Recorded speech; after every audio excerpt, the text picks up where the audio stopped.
Após a morte de Saul e seu filho Jonatas, Davi passou a governar Judá. Quando finalmente conseguiu uma trégua com os apoiadores de Saul, comandados por Abner, e o aspirante a rei Isbosete, Davi unificou seu reino e passou a governar sobre todo o território de Israel, mantendo-se rei por 40 anos. Em um período em que Deus já havia estabelecido seu reinado sobre a terra, Davi fez subir a Arca da Aliança a Jerusalém e jubilou perante ela. Em 2 Samuel capítulo 7, é relatado que ele desejou muitíssimo edificar um templo ao Senhor para guardar a Arca da Aliança, e relatou isso ao profeta Natã, o qual o encorajou a seguir o desejo de seu coração. Todavia a palavra de Deus veio ao profeta naquela noite, repreendendo tanto o rei quanto o profeta indiretamente, revelando que aquilo não fazia parte dos planos divinos.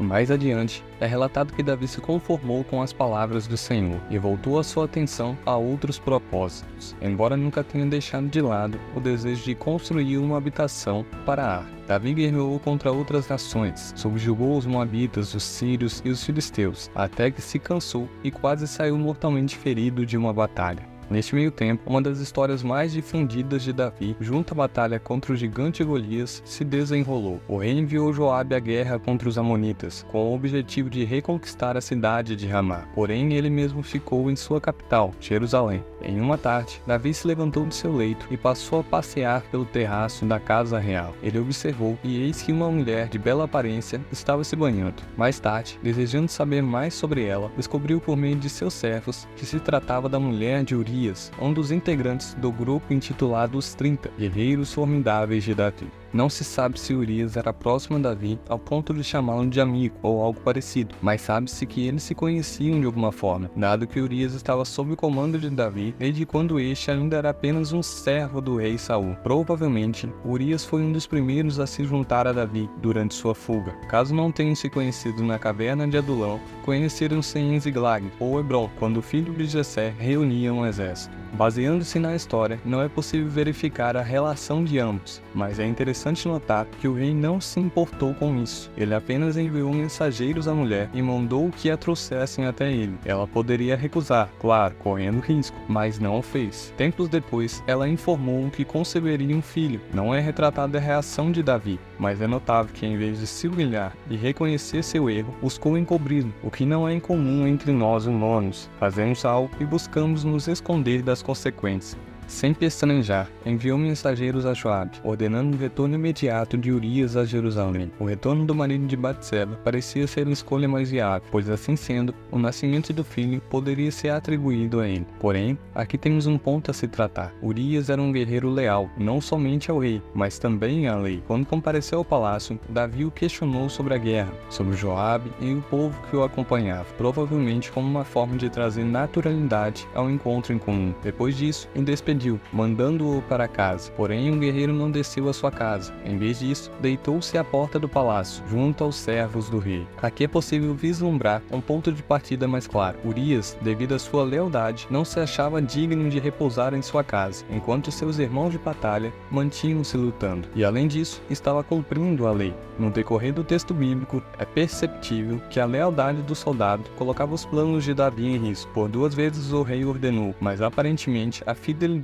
para com seu dever impediu Urias de ir para casa. Mesmo ao embebedá-lo, Davi não conseguiu fazê-lo repousar. De toda forma, no fim, o rei, em seu orgulho, não viu outra opção a não ser enviar Urias de volta à batalha. A fidelidade de Urias o fazia ansiar pelo retorno ao fronte, mas sua lealdade também não permitia desobedecer a ordem do rei de manter-se em Jerusalém até aquele momento, embora essa mesma lealdade contivesse a capacidade de restringir a obediência cega. Em suma, o rei chamou Urias e o fez retornar a Ramá, levando uma mensagem a Joabe. Ele disse: "Ponde Urias na frente de maior força da peleja, e retirai-vos de trás dele, para que seja ferido e morra." Através dessa mensagem, podemos ver até que ponto Davi estava disposto a ir, para cobrir o seu erro. Lembrando de outra passagem, sendo 2 Samuel capítulo 3, do versículo 26 ao 30, é possível perceber que ele abraçaria um inimigo e passaria por cima de uma traição contra ele para alcançar o seu objetivo. No contexto da passagem anterior, Abner, antigo comandante de Saul, que se opunha ao reinado de Davi, havia finalmente firmado um pacto pacto com o rei. Davi despediu seu ex-inimigo em paz, mas Joabe, ouvindo isso, se enfureceu e buscou condenar Davi por isso. Após não conseguir mudar o pensamento do rei sobre o assunto, o general convidou Abner para uma conversa em particular. Todavia, Joabe e seu irmão Abissai atacaram Abner e o feriram fatalmente,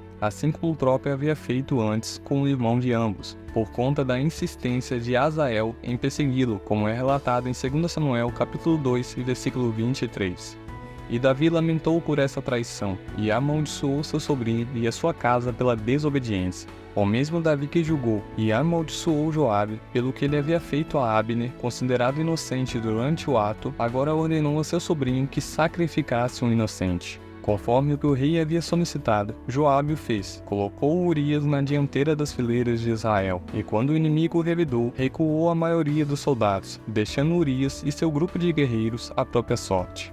Joabe sabia que Davi ficaria enfurecido com a morte de vários soldados, mas também tinha noção de que para encobrir o assassinato de Urias, outros deveriam ser sacrificados. Por conta disso, após a conclusão da ordem, aconselhou o mensageiro: acabando tu de contar ao rei todo o sucesso dessa peleja, e sucedendo que o rei se enfureça e te diga: por que vos chegastes tão perto da cidade a pelejar? Não sabeis vós que haviam de atirar do muro? Quem feriu Abimeleque, filho de Jerubezete? Não lançou uma mulher sobre ele, do muro, um pedaço de mó corredora, de que morreu em Tebes? Por que vos chegastes ao muro? Então dirás: também morreu teu servo Urias, o heteu.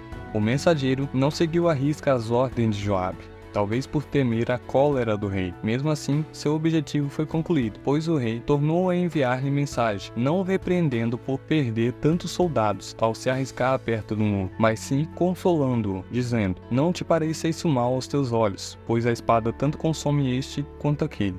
Isto porque o objetivo do rei havia se cumprido.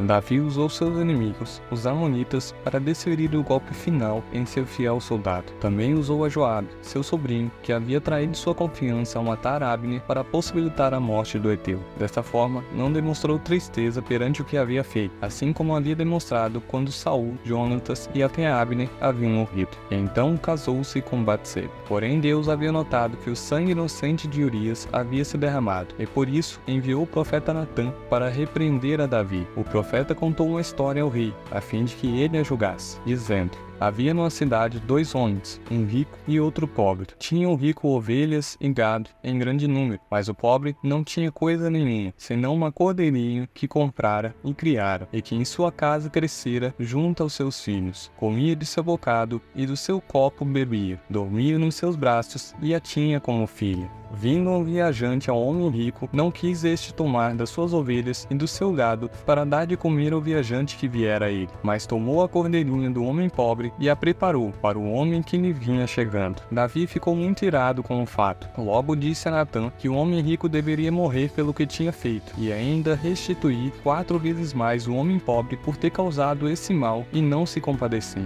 Natã relatou que o próprio rei era aquele homem, e que conforme ele tinha feito a Urias, ocorreria com ele próprio, e a espada nunca sairia de sua casa. E isso de fato ocorreu. O rei se arrependeu de seu erro, e Deus o perdoou, porém a espada nunca saiu de dentro de sua casa. Conforme o tempo foi passando, Absalão voltou-se contra Davi, seu pai, matando seu meio-irmão Amon, tomando-lhe o reinado e suas mulheres, assim como o rei havia feito ao seu semelhante. Foi enganado por Ziba e amaldiçoado por Simei. Após isso vieram a morte de Salomão, guerras contra os filisteus e a morte de Adonias, outro filho de Davi, que tentou tomar o trono destinado a Salomão. E também morreu Joabe pelas mãos de Benaia, que era um dos valentes de Davi, assim como Urias, o qual veio a ser general no lugar de Joabe. Davi assumiu a culpa perante Deus e foi perdoado, porém as consequências de sua infidelidade o seguiram por todos os dias de sua vida. Ele foi um grande rei, guerreiro e poeta. O Salmo 51 relata a oração de arrependimento dele para com Deus após o profeta Natã repreendê-lo. Ele diz: tem misericórdia de mim, ó Deus, por causa do teu amor, por causa da tua grande compaixão, apaga as manchas da minha rebeldia, lava-me de toda a minha culpa, purifica-me do meu pecado, pois reconheço minha rebeldia, meu pecado me persegue todo o tempo. Pequei contra ti, somente contra ti, fiz o que é mal aos teus olhos. Por isso tens razão no que dizes, e é justo o teu julgamento contra mim, pois sou pecador desde que nasci, sim, desde que minha mãe me concebeu. Tu, porém, desejas a verdade no íntimo, e no coração me mostras a tua sabedoria. Purifica-me da minha impureza, e ficarei limpo. Lava-me, e ficarei mais branco que a neve. Devolva-me a alegria e a felicidade. Tu me quebrastes, agora permita que exulte outra vez. Não continues a olhar meus pecados. Remove as manchas da minha culpa. Cria em mim, ó Deus, um coração puro. Renova dentro de mim um espírito firme. Não me expulses da tua presença, e não retires de mim o teu Santo Espírito. Restaura em mim a alegria de tua salvação, e torna-me disposto a te obedecer. Então ensinarei teus caminhos aos rebeldes, e eles voltarão a ti. Perdoa-me por ter derramado sangue, ó Deus de minha salvação. Então com alegria anunciarei tua justiça. Abre meus lábios, Senhor, para que minha boca te louve. Tu não desejas sacrifícios, do contrário, eu os ofereceria. Também não queres holocaustos. O sacrifício que desejas é um espírito quebrantado. Não rejeitarás um coração humilde e arrependido. Olha com favor para Sião e ajuda. Reconstrói os muros de Jerusalém. Então te agradarás dos sacrifícios de justiça, dos holocaustos e das ofertas queimadas. E sobre teu altar novilhos voltarão a ser sacrificados.